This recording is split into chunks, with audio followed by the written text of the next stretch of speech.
So a couple of weeks ago, I did a video about what it's like to be a highly sensitive person. And one of the struggles that I encounter as an HSP is the constant feeling of being overwhelmed by life, basically. And a lot of you guys could relate to that. So I thought I'd do a video to tell you more about how I handle this feeling of constant overwhelm and how I still manage to accomplish my goals and progress and grow. Especially as someone who wears a lot of hats, my days are shaped by my responsibilities as a Muslim, as a mother, as a full-time student, as a coach and entrepreneur, as a content creator, and a lot of the times it does feel like a lot is on my plate. But alhamdulillah, I've managed to create tools and routines that really help me still make progress and move forward, and I thought I would share these with you because I know a lot of us guys right now are struggling with feeling overwhelmed in general, whether you are a highly sensitive person or not. So I've taken a lot of notes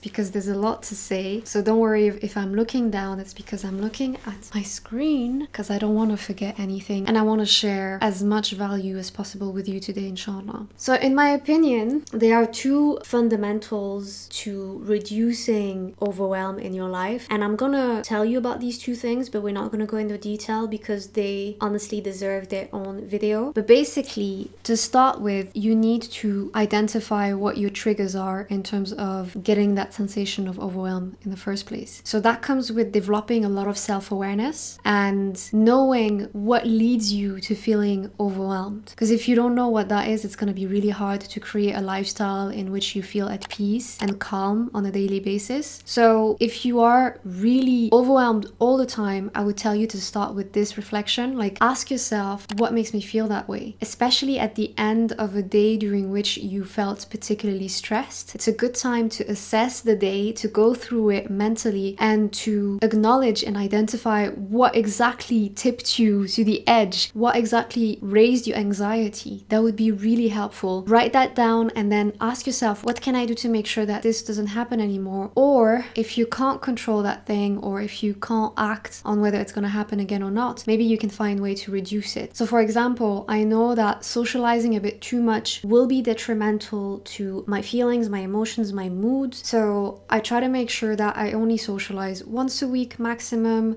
It's the same thing with traveling. If I travel a bit too much, I will feel exhausted and tired if I have too many late nights. These are things that are basic, but a lot of people actually welcome these things into their lives. They welcome triggers into their lives. And I want you to understand that at the end of the day, feeling overwhelmed can actually be a choice. I know it's hard to hear that, but you are more responsible than you think in the overwhelm that you're feeling. So when you welcome TV, music, social media, and constantly those things being present in your life, you are actually welcoming the feeling of overwhelm. And that's where you need to step up and to regain the control over your energy and to say, enough, I'm gonna get rid of all these triggers and I'm gonna take care of myself and I'm gonna respect myself, my time and my energy. And this leads me onto the second fundamental of reducing the overwhelm in your life, which is to set boundaries. Set boundaries with other people, set boundaries with yourself, and learn to say no so that you have more control over that energy that is going away and being wasted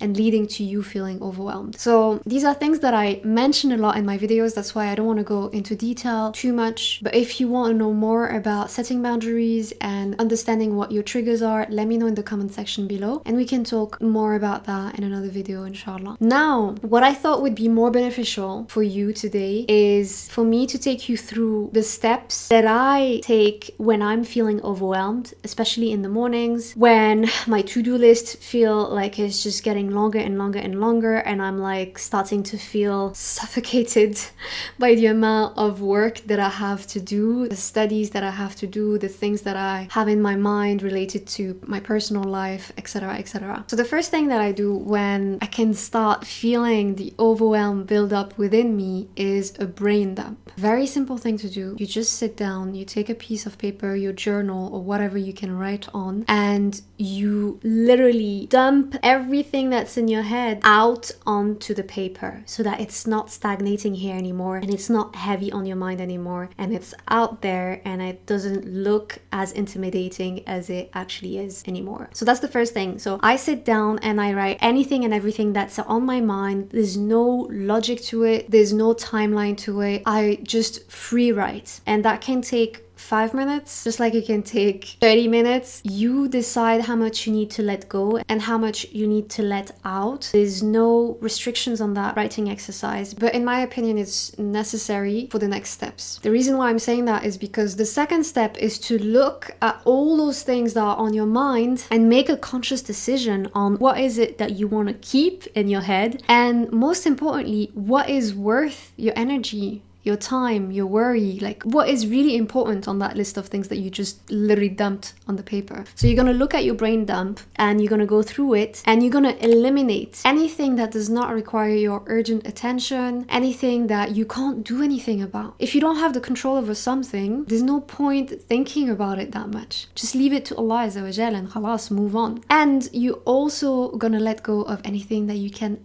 delegate. Yes, that's a beautiful way of eliminating tasks on that to-do list. I know how hard it can be to delegate. Alhamdulillah, I have 2 employees now, and hopefully the video that you're watching right now is being edited by a video editor and not me. Yes, because I am delegating. I'm delegating as much as I can. I started delegating in 2022 and I'm so grateful that I did that. I know that it's hard because sometimes it's a matter of trusting someone, sometimes it's a matter of feeling like people are not gonna do the work as well as you because you set those standards that people don't seem to have. I understand that, but sometimes it's not about reaching those standards. It's about just resting and taking care of yourself and prioritizing your health, especially your mental health, over the perfection of something. You need to let go of the perfectionism if you want to let go of the overwhelm. Nothing is perfect in this life anyway, so you might as well delegate the things that you can delegate. And this is not just about work, it can be at home. Can anyone help you with the dishes, with the chores? Can anyone else take the bins out? Can your kids start participating in the life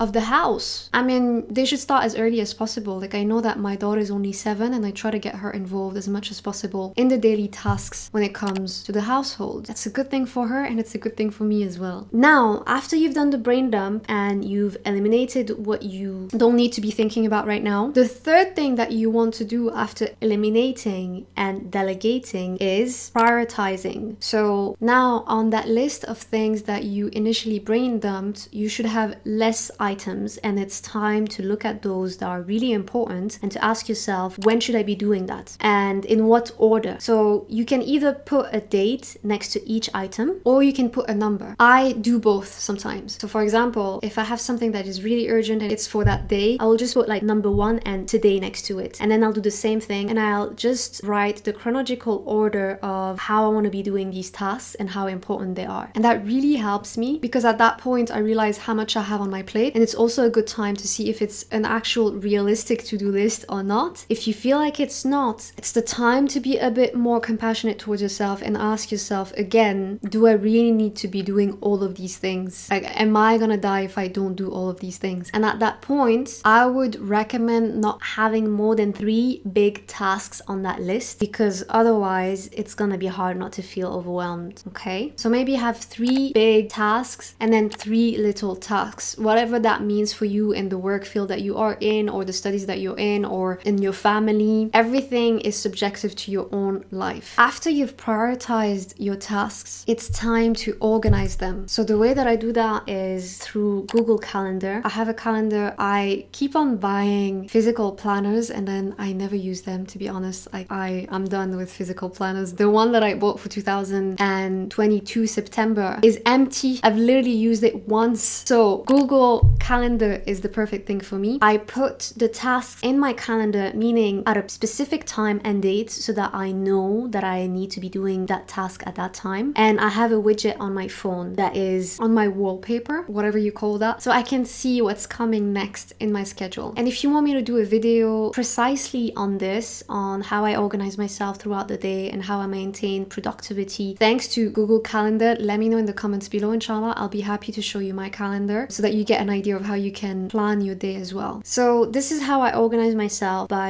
using Google Calendar, having a widget on my phone, and also using the reminder app in my iPhone. That's another widget on another screen, and that I use for things that I don't necessarily have a date or time for, but that I consider important enough that I want them to be on my iPhone and reminded to me. Now, this is exactly the step-by-step routine or rituals that I follow in order to reduce overwhelm, but I wanted to add 2 things that I think are important and that will help you navigate the stress that comes with the overwhelm. And one of my favorite things to tell my clients who are also in the same boat as me when it comes to this feeling is to learn to take a step back. Meaning, a lot of the time we let anxiety build up, not because of how stressful the situation is, but rather because of the thoughts that we're having about the situation. So taking a step back just means slowing down, taking a break when you start feeling overwhelmed, and simply asking yourself, is it that big of a deal? Like, am I just stressing out for nothing right now? And a lot of the time, the answer should be yes, you are stressing out for nothing, because the reality of this life is that nothing is that important. And that's my favorite mantra. That's a mantra that I've adopted at a very young age, because I used to struggle with anxiety when I was younger. In my moments of peak anxiety, I used to tell myself, nothing really matters, nothing is that important. And straight away, that would calm me down like crazy. So having a mantra like this and getting in a habit of taking a step back and comforting and reminding yourself that nothing is that big of a deal at the end of the day. Another way to think about this is that we're only going through this life to please Allah Azza wa Jal. And if you are doing that, then that's enough. That's all you should be worried about. The to-do list can wait. As long as you are in a state that you know Allah will be happy with, then just relax, chill. Don't worry too much about the details, about the tasks and the work and the drama, or whatever it is that's stressing you out. It's not that big of a deal. It's gonna pass. It's gonna end. This life is gonna end anyway. There's no point spending it stressing out about everything. So step back, look at the bigger picture. The bigger picture is that you're here to worship Allah Azza wa Jal, and if you're doing that, you're good. Okay? And then the second tip that I have for you, never neglect what your body is feeling in those moments, because what happens with overwhelm is the same thing as anxiety and stress, is that your body will actually feel the tension, and the body keeps score, right? Everything that you're going through in your life can be stored within you in a physical way. So it's important for you to find the ways to release that tension, and one of my favorite ways to do that when I'm overwhelmed is breath work. So I like to do guided breath work, and I use an app for that, but you can find breathwork videos on YouTube. You can download the Wim Hof application, which is free and has a lot of breathwork exercises on it as well. Or you can just take a deep breath when you start feeling overwhelmed, and that is enough. Just learning to get out of your head basically when stress starts to take over you, and just come back to your body rather than being here a bit too much. Breath work is one of these things. Working out can be amazing to also get out of your head, because it's a physical thing, because you're pushing your limits physically, so you need to force yourself in that moment to step out of your mind and think about something else, and that feels amazing, and that allows your body to let the stress out as well. And obviously, listening to your body also means resting when you need to rest. So when we're overwhelmed, a lot of the time it's because we feel like we have a lot to do, and the natural instinct is to get to work and do,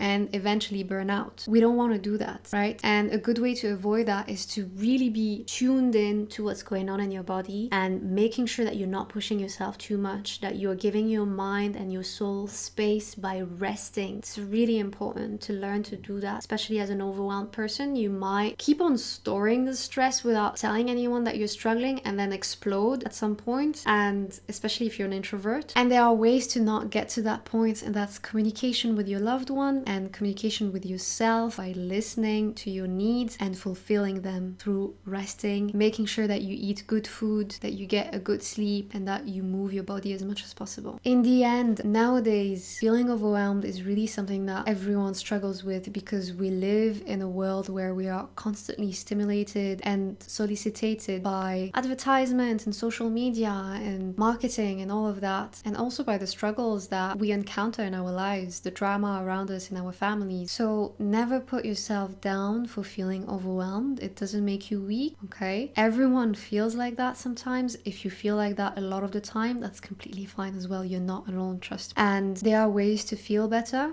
I hope that the ones that I've shared with you are going to be beneficial for you. If they are, let me know in the comment section below. If you're already doing some of these things, share with me as well. And most importantly, if you're doing anything else and you want to share some tips with the others, then drop them in the comments below, inshallah. If you want to go deeper into this journey of understanding yourself, your emotions, and learning how to heal and how to do inner work and love yourself better, my online course, the Heal Sister Academy, is open for registrations, and I'll drop the link below, inshallah, in the description box so that you can find everything that you need to know more about it and maybe join us on this adventure of becoming a better version of ourselves, inshallah ta'ala. It was lovely talking to you today as usual. Thank you so much for the love and support. I will see you in the next video, inshallah. In the meantime, take care of yourself. Ma salama.